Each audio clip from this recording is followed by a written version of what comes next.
All right, I'm gonna wait for people to pile in.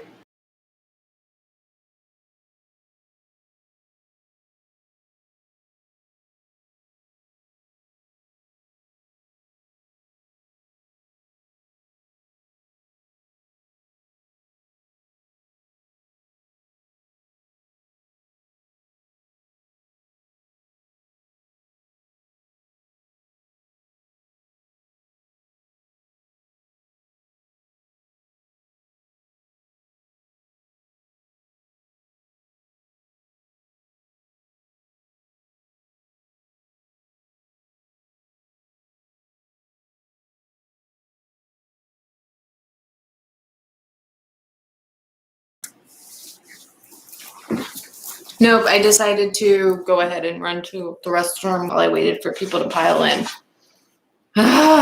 So, yeah, I'm sad. This is probably gonna happen again. Like seriously, I had no internet yesterday, and this just like it's fucking up my channel, dude. So this conversation turned into why I don't like Jordan Peterson. And the story is going to embarrass me. I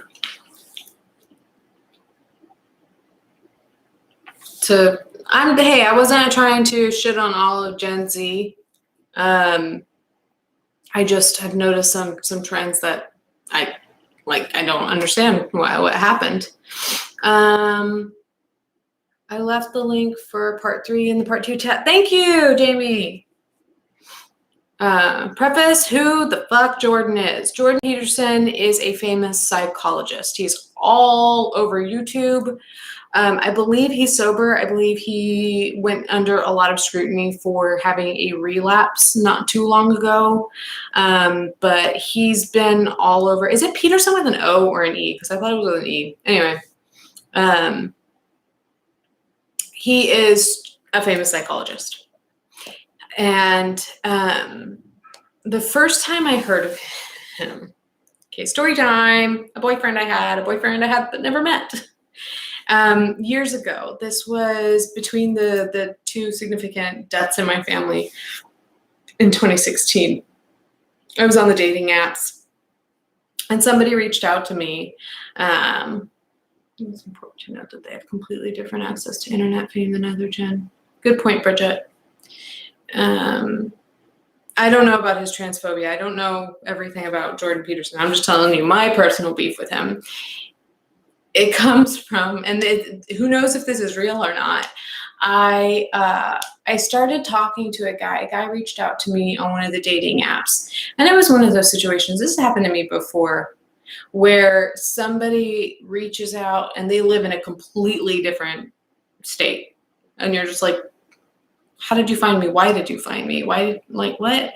I will say that that's happened a couple of times. And the first time that happened, I ended up just making really good friends with this person. And I haven't talked to him in years, but still, he turned out to be a really, really great guy.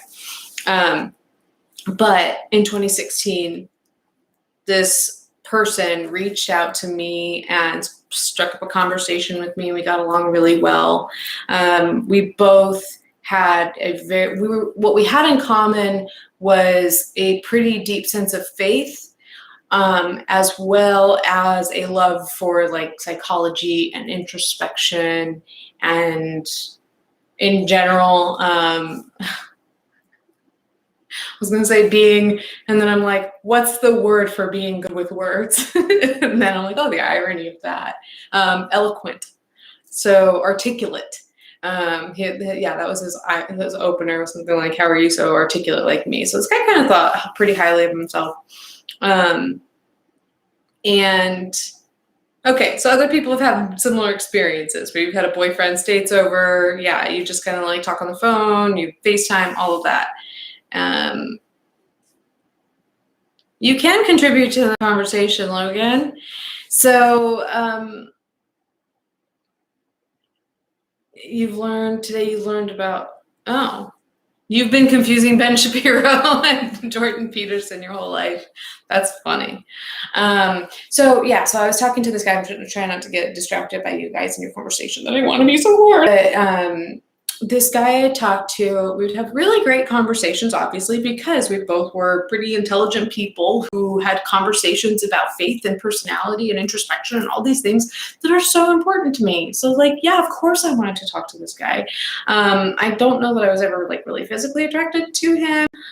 He was a musician. He wrote me a few songs. They were really kind of great. And he wouldn't talk about his psychiatrist or his therapist. He would talk about his psychologist that he would talk to, either on a weekly basis or a bi-weekly basis. And he would talk about, the one thing that I didn't like about this guy is that even though he was I'm a man of faith and blah, blah, blah, he did like to kind of flex his money. He had a nice car, and he didn't have to work any sort of real job because he owned a property or two in Brooklyn. And so he used them for Airbnbs and stuff like that. Anyway, so he would talk about the money that he had. And so he would talk about how, I worked so hard on myself and I have to spend, however many $100s a week on these sessions that I have, these Skype sessions I have with my psychologist. I don't think it was a ton. I think it was $200. So it's probably how much a therapist costs, more or less. But he would talk about his psychologist, Jordan, and his Canadian. And I started to notice some things were weird. He talked about his psychologist, Jordan, and how he gave these talks. And so he would send me links to these videos of Jordan's talks, and they were 45 minutes long. And he wanted me to watch or listen to the whole thing. And I do remember walking around DC, walking in my neighborhood, listening to part of it and being like, why am I listening to this? And so, it turns out, according to this guy, his psychologist was Jordan Peterson. And it showed whether this guy legitimately talked to Jordan Peterson or not. He was so obsessed with him that he spoke in a Canadian accent. Specifically the kind of Canadian accent that Jordan Peterson has. This guy from Brooklyn spoke like Jordan Peterson, the exact same accent and everything. So that was one thing that I noticed. And so we, at one point, we'd been talking for a while, and we'd been talking so much that we kind of agreed to call each other boyfriend, girlfriend. I don't consider it one of my relationships, but we did for a short time say yes, you're my boyfriend, you're my girlfriend. And so thus, after us talking for a couple of months or whatever, he was planning on visiting me in DC. And I found it strange. He wanted to rent an Airbnb for when he was in town. And I kind of took offense to that. Not for sexual reasons, but I'm just if you're coming to DC, why are you planning on having a different place? And he's well, if things don't go well, then you just turn around and go home to New York. It's a drive away. So, I mean, today I think I probably would just let it be, but at the time I was offended at why he would need to have this separate space. So, I don't want to get into it, but we're adults, and, he was planning on visiting me, whatever. So, I don't know how to say this without even alluding to sex, which we didn't talk a lot about, but it was probably going to happen. And so, so it's not he was trying to have a separate space so that he could sleep there. He just wanted to have this space. It was weird to me. And it bothered me. I was offended. And I remember being on a trip to Chicago and it being right around the time that Loopy died. And if you guys have watched my old videos, you know about that. And I remember talking to him and him getting really upset with me and saying, you're upset with this because you're a bad girl. And I talked to Jordan about this, and he said that you sound like a bad girl, that bad girls get upset over things like this. And so I just remember sitting there in Chicago on some street where I don't know anyone, just crying, being like, this guy that I'm talking to that's supposed to be my boyfriend is telling me that not only am I a bad girl, but this famous Jordan Peterson says so. Hence, I don't like Jordan Peterson, and that's the end of that. Hey, Chicago, you were probably right there, Sajak. Yeah, so I don't, part of the reason I don't want to get too into it, honestly, is just because I would feel uncomfortable if like Jake or my family heard any like details about sex life and like, but it's important, like if any of you guys are watching, maybe like click off. I'm not talking about like my involvement with this guy, but that side of it is important to this story, in that guy was not sexually active, but once he was going to be in a relationship with somebody, he would be. So that's why I say it's not like he was getting a different place to go stay there and be like, look, I'm your boyfriend. I'm going to go on dates with you. We can hold hands and we can kiss, but then I'm not coming back to your apartment. I'm going to my apartment. You go to your apartment. Would totally respect that, but that was not his plan. And so, so that was just odd to me, that it's like, why do you have this place? You say just in case things go bad, but it almost looks like it's just for the sake of appearances. And what a waste of money to go and rent an Airbnb in the middle of a major city. And then to me, it just like being called a bad girl, or being told that, bad girls are the ones who talk like this or get upset about stuff like this. It's like, this is really just some old school conservative Christian bullshit. And don't get me wrong, I'm a Christian girl, and I grew up in a conservative household where my parents understand that I've got a boyfriend and he lives with me sometimes. Like, it's all a matter of appearances. So I just don't understand why a psychologist would even, he's not a therapist, so maybe that's why. But like, it's not a psychologist's job to make moral judgments. And it's certainly not a psychologist's job to type somebody as good or bad. I don't even do that. I don't even call people bad. And I'm not fucking Jordan Peterson with a psychology degree. Yeah, it seems into purity culture, which is funny because this dude was not pure. He was celibate, since I'm just going ahead talking about it. And I remember venting to somebody about this, and me being kind of like naive at the time. I was like, he's such a great guy, and like he's celibate, and like, so that like it makes me feel so much more respected, and like he actually wants to talk to me for me, and blah blah blah. And then whoever I was talking to said, well, was he planning on being celibate once he was in a relationship with you and around you? And I was like, no. And you're like, then what does it matter? And I was like, you're right.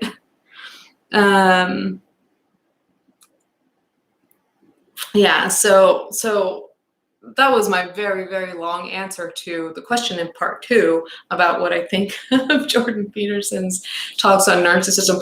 That said, I have seen some of his videos, or I have seen him on podcasts, and I do think that he has some interesting things to say. Obviously, he's an educated man.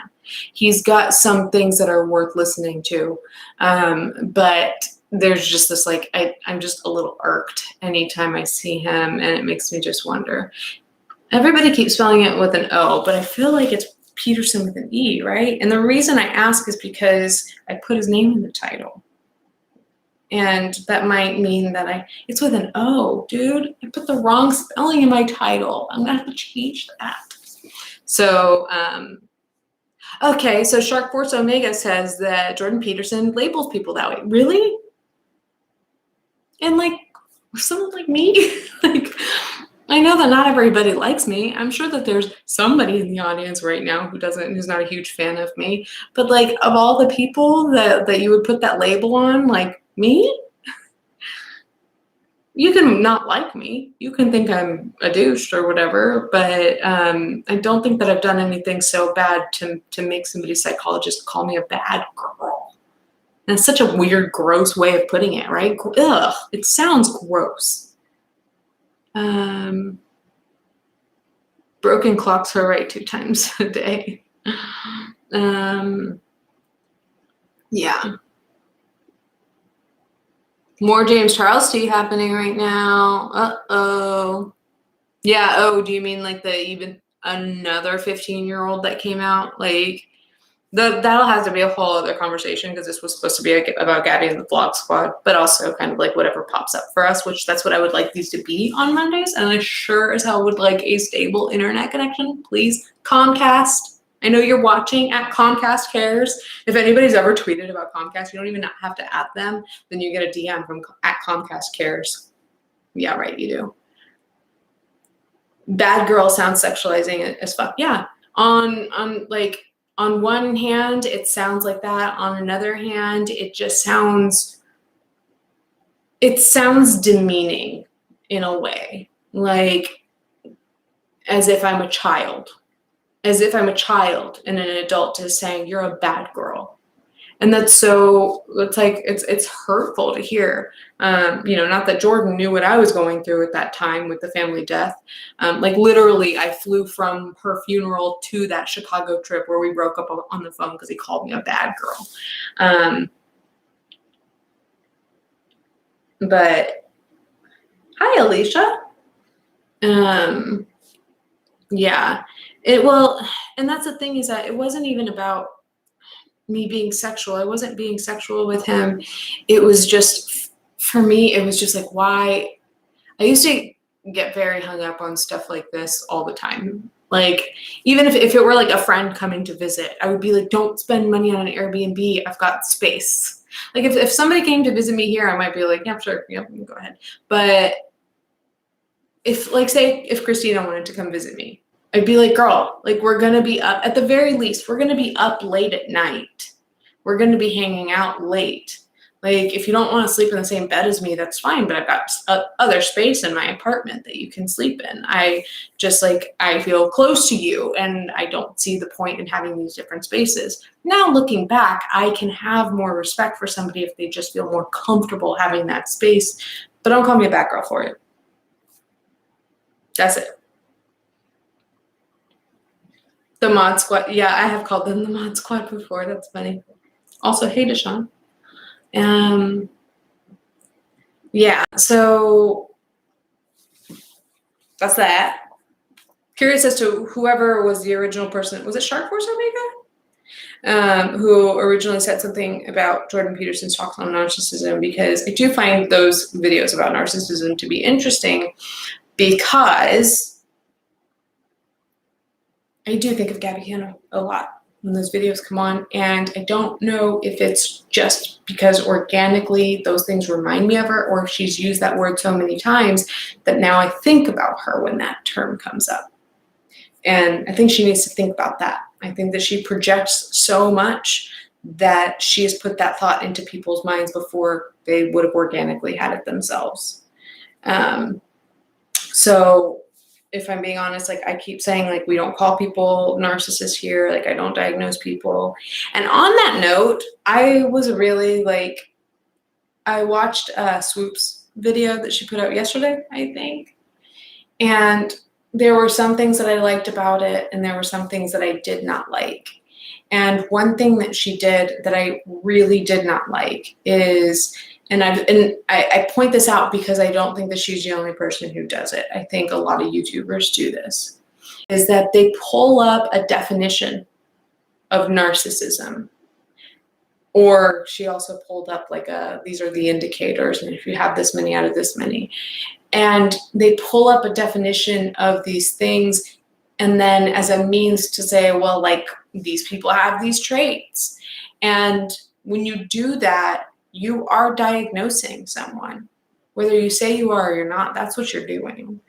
So I don't love that. Like I do like to learn about narcissism, but you have to be really, really careful in talking about people showing traits of a personality disorder, because even therapists will be very careful in saying, like, I can't diagnose this person. I don't know if they have any of these things, but there are behaviors that are consistent with certain personality traits. They will say they seem to have traits of these disorders.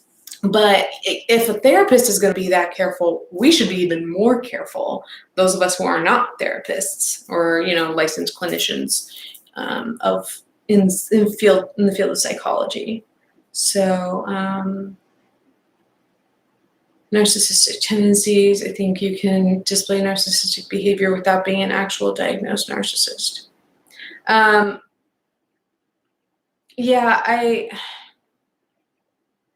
don't understand. I just think it's dangerous to talk in those terms. I think, here's the thing, and maybe this will be my parting thoughts, just because who knows if my internet's going to go out again. Here's the thing. We can talk about how people make us feel. We can talk about how we disagree with somebody's morals. We can talk about how we disagree with somebody's behavior, their treatment of others, their treatment of us, without using those terms. So, certain things, if you're talking about what's happening to you, that's fair to say.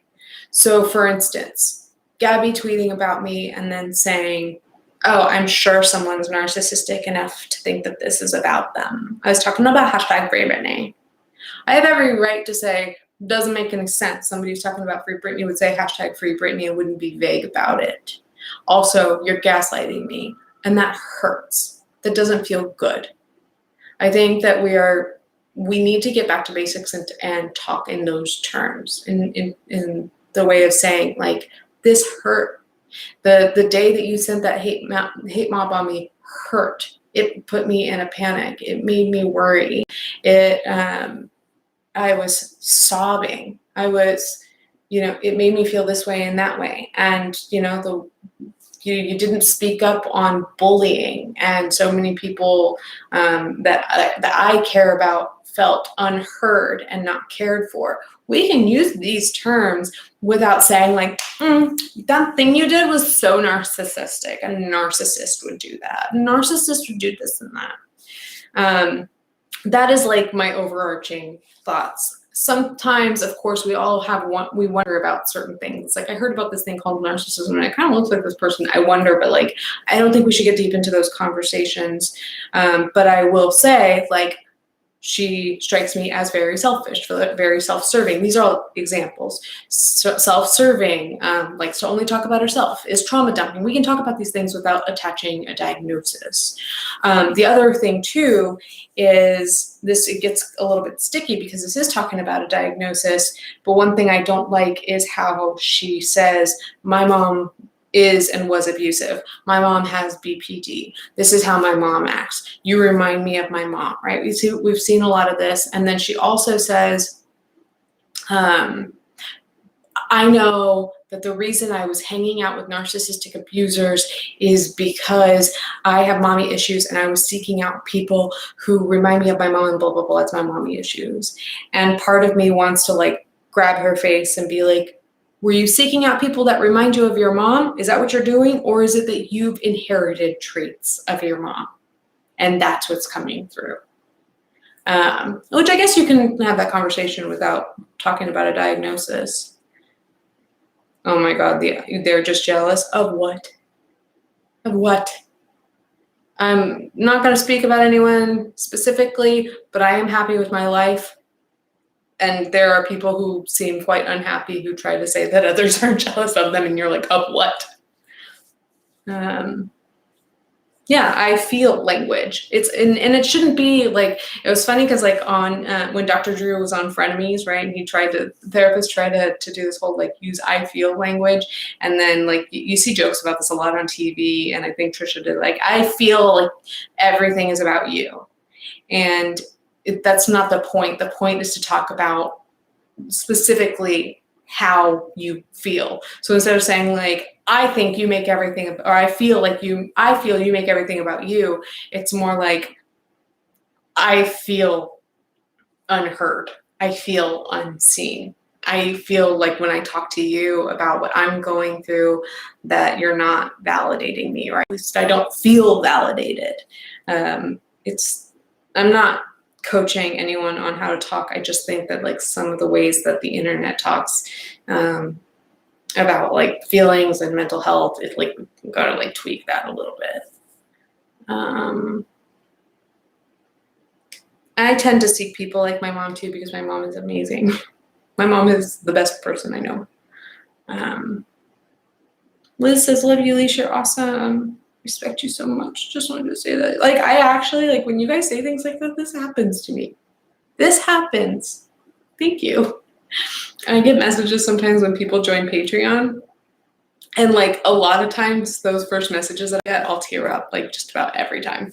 So if any of you guys, like, I see a bunch of my patrons in here. If you ever sent me a message when we first started talking, you probably made me cry a little bit. Thank you, Liz. That was very sweet. Let's see. I'm just reading from the chat. I do want to double check Discord one more time, because like I said, we give priority to emails, Discord, and super chats. I know that Discord has been announcing all of my videos. Cute. Very cute, Discord. Somebody else said, oh, Jamie shared the new link with Discord. Thank you for that, Jamie.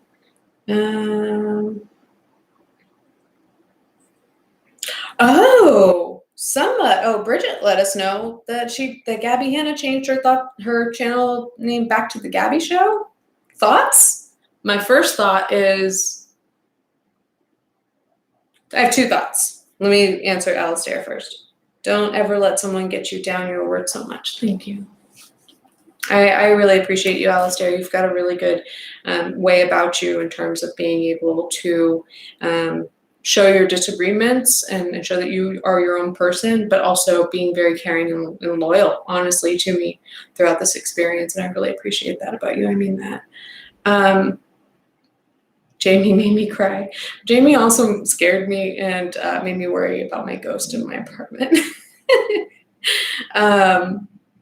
Oh, you guys are being so sweet. So as far as Gabbie changing her channel name back to the Gabbie Show, I said one thought, then I said two thoughts, and I had three thoughts. So apparently I'm just going to keep having thoughts. But first is, this sounds like she is trying, I could be wrong. This is all speculation. This is just me and my biased view, that she may be changing her name back to what it was when she was a member of the Vlog Squad, to draw more attention to the fact that she was an abused member of the Vlog Squad.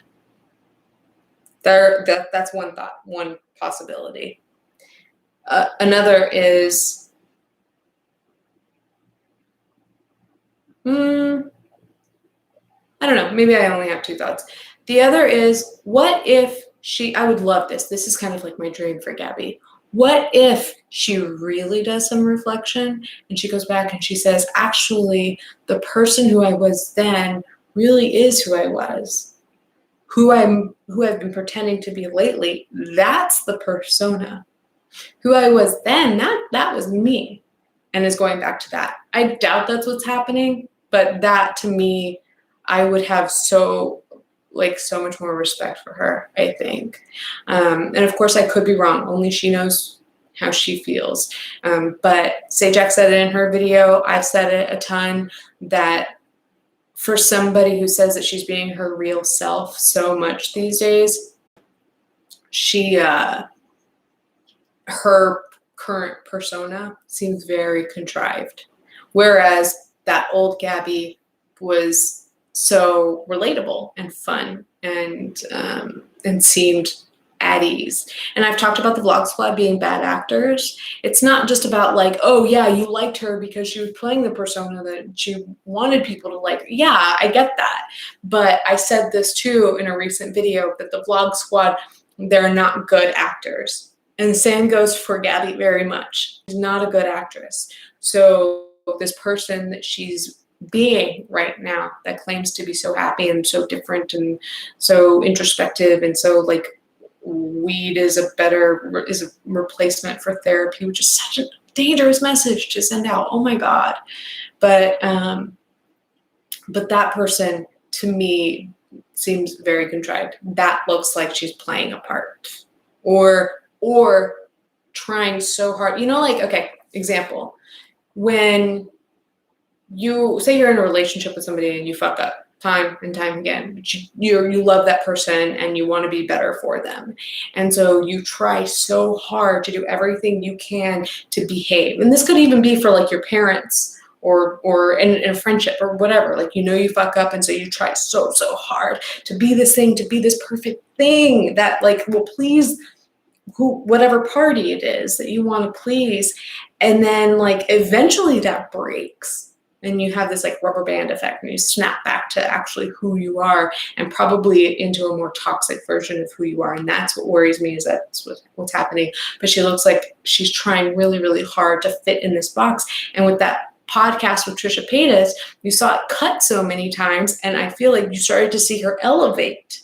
Or like her temper was like escalating before those cuts happened. And so that's where I think like, it's all theories, it's all speculation from me, it's all my opinions. And like I said, I am biased, but it kind of looks like she's starting to break out of this persona that she's playing now when the real her comes out. And I wish that she would just be who that person was. Maybe she was a little bit basic. Maybe she was a little bit brusque. I'm fine with that, as long as you embrace that that's who you are. And I found her to be quite likable then. And I would love to see that side of her again, and not so much what's going on here lately. So that's that on that. She's doing, oh my God, she's doing DMT now. Don't fuck with that drug.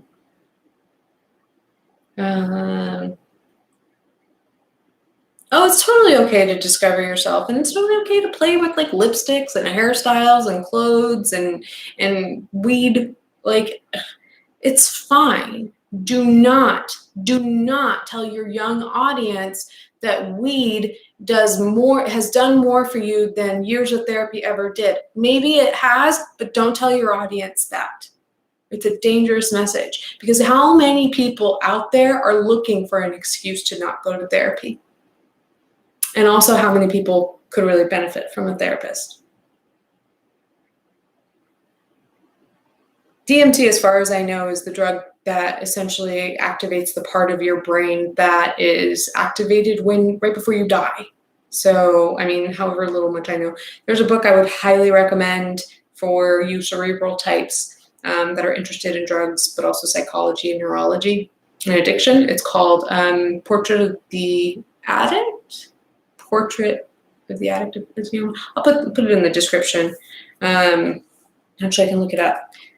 I think it's a play on what, James Joyce? Portrait of the Addict as a Young Man. Nope, that's a different book. I've read that one as well. There is a book that I'll have to put down in the description, but there's a book that a neurologist wrote about, and he's an addict in sobriety, but he tried everything. He tried every single drug. And so his book is partially anecdotes talking about his experience when he did it, how it felt, what happened.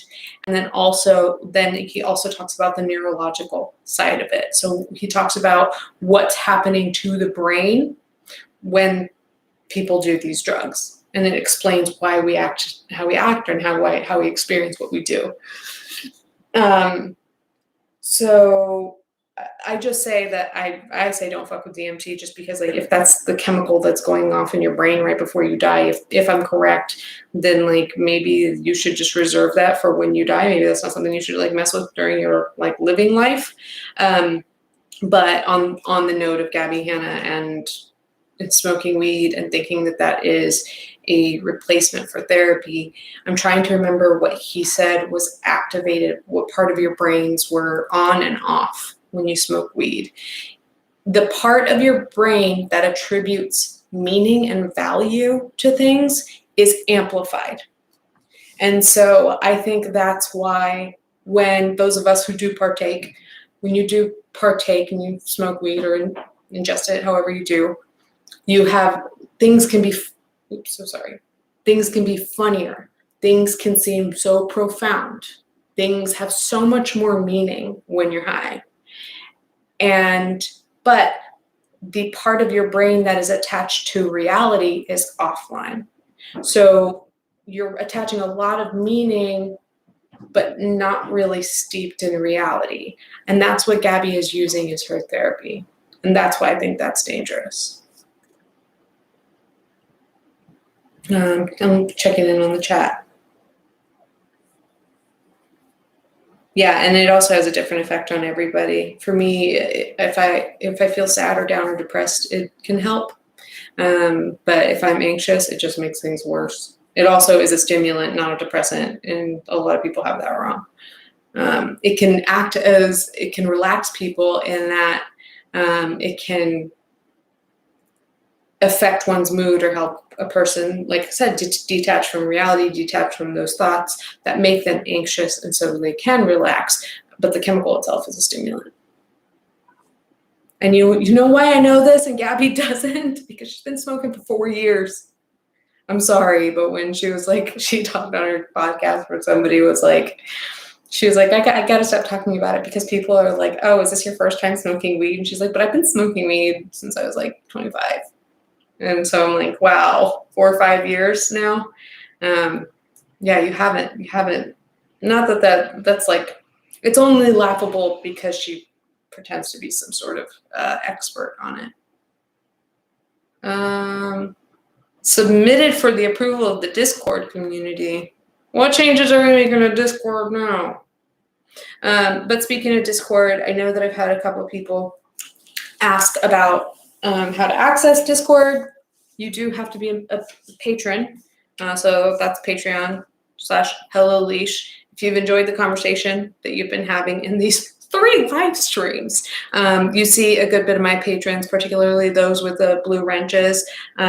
Those, I would say, like about half of the people in the chat that are patrons have the blue wrenches. As you can see, they're funny, amazing people.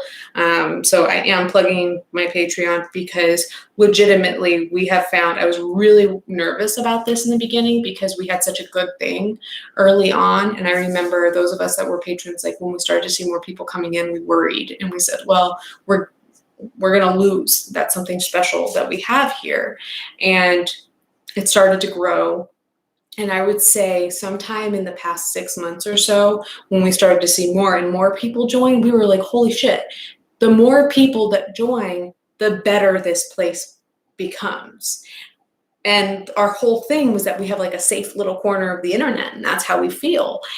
But like adding members to the Patreon, to the Discord, has not only not affected that, but it has amplified that feeling of comfort. Patrons, sound off. Tell me if I'm wrong. But I've had a lot of people tell me that, and I'm only going to say this because it's not me, it's not my doing, it's their doing. But I have had people reach out to me privately and say that, I had one person reach out and say that it saved their life. But there are, and I'm not saying that my Patreon will save your life. That is not what I'm saying. But I will say that it is a community of really fantastic people that are either really fun to hang out with and to talk to, and or are people who can be really great at supporting you and whatever you might be going through. I 100% truly 100% believe that my Patreon is full of people who are wonderful in that way.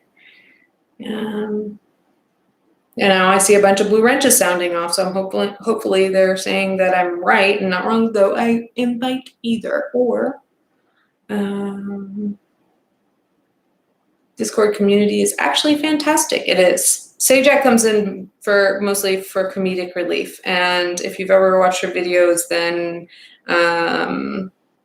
like you really get that value added by coming to my Patreon, because she doesn't have one yet, not that I know of. Oh, one more Gabbie Hanna submission. Okay, we'll take one more, and then I've got to go eat dinner. Oh, Lil Nas X video blew up. Lil Nas X is gay and proud. Gabbie smokes weed. Only the latter is a choice. So she says. God, I already know this is going to make me mad. Gabbie Hanna says, just a reminder that just because a lot of kids like a song doesn't mean the artist made the song for kids, and definitely doesn't mean the artist has to cater to kids for the rest of their career.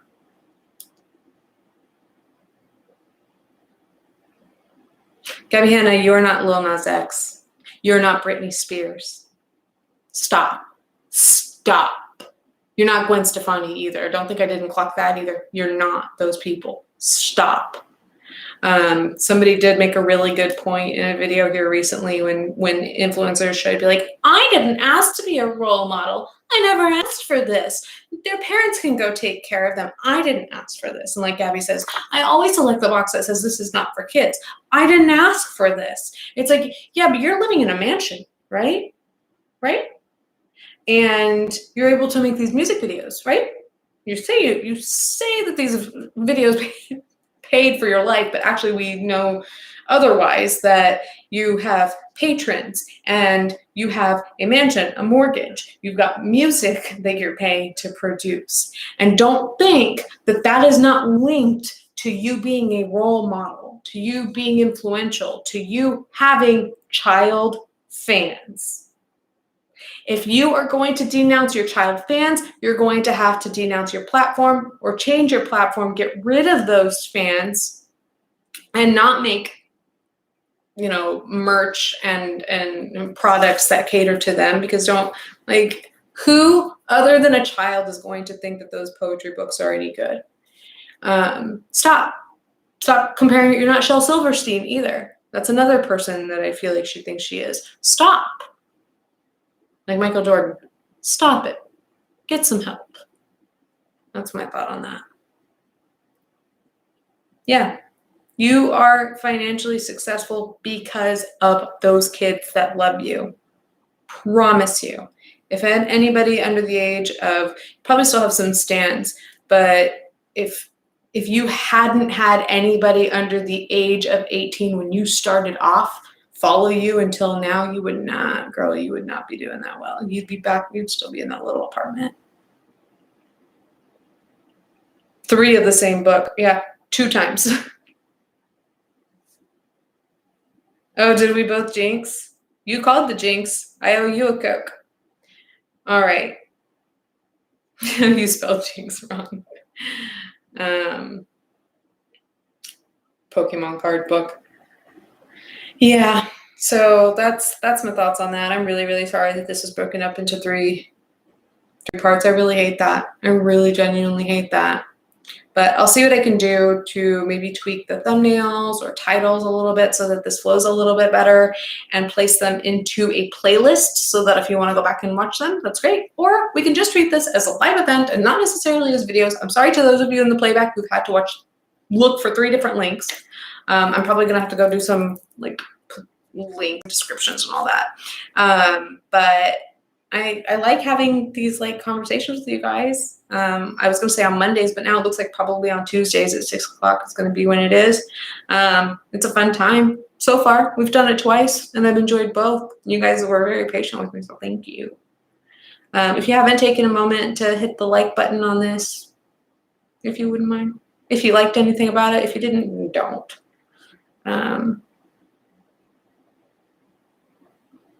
Do we disagree with what Gabbie said on this? Because she was right. What did she say?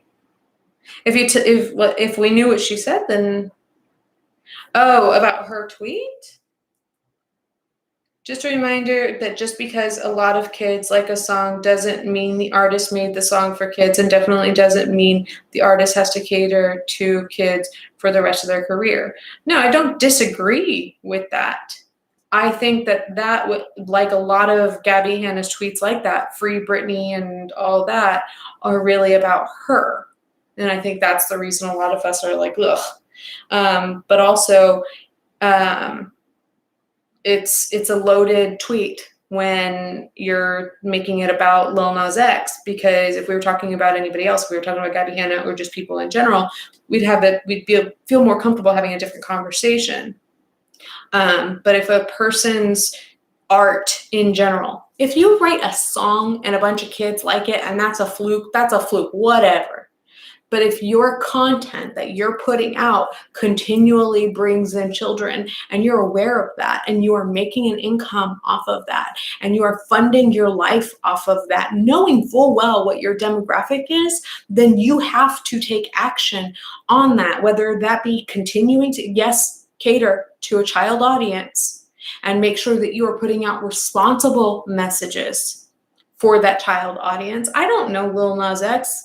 Like, his video is controversial, but I do know that he's putting out a message that is positive for young people, particularly young queer people who are closeted and feel and told that they're going to hell. That's not to say that he's not putting forth a good message for children. So that's not something to disagree with necessarily. But yeah, if you are continually attracting children, then you need to do something about that. I look at my analytics and I know that I am talking to primarily women between the ages of 18 and 34. So I know which tone to take. I have an 11-year-old fan who comes into my live streams, and I don't need to cater my whole live stream to that person, but I am cognizant of that person being in the room. And I am cognizant of the fact that there are other people like that might come across my content, but I don't even need to, because I don't have teenagers and kids watching me. Gabbie does. So yes, she does need to be responsible with that. Or other celebrities have done this where they have grown out of the whole Disney star thing. I've talked about this before. There are people like Zac Efron. I wish that Shia LaBeouf had a better go at this. But there are, Nick Jonas is an example, and Demi Lovato, despite the ups and downs that she's had. These child stars, these celebrities that had children looking after them have been able, Miley Cyrus was able to do this effectively, even though she went through a period that was very jarring, but it worked. They've gone through a period that has grown up their content to either cater to an audience that has grown up with them or just to cater to a new audience in general. And that's what you've got to do. If you don't want kids watching your shit, then don't make kids that attracts kids, because you're blaming it on the kids. That's what you're doing. You're blaming it on the kids, saying that kids are the ones that are attracted to content that is not made for them. So that's my thought on that.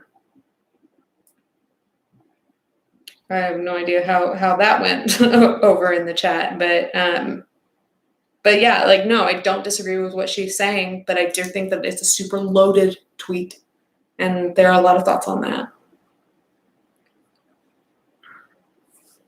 All right, guys.